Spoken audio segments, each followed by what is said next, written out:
صلی اللہ علیہ وسلم اپنی امت سے جو محبت اور جو تعلق اور جو شفقت کرتے تھے قرآن میں اللہ نے اسے بیان کیا. مسلمان اس لیے کبھی آقا کی محبت سے ہٹ کر دیکھا نہیں جا سکتا ہے. اسی لیے بار بار یہ بات کہی جاتی ہے کہ مسلمان اپنی عزت اور اپنی آبرو پر آنچ آئے, اپنے گھر والوں اور اپنے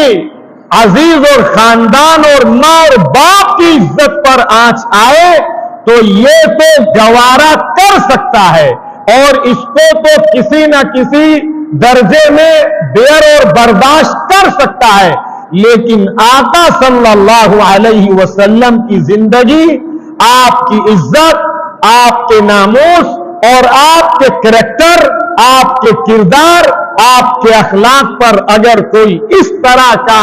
کوئی بھی کلمہ کہا جائے گا تو مسلمان پھر اسے برداشت نہیں کر سکتا.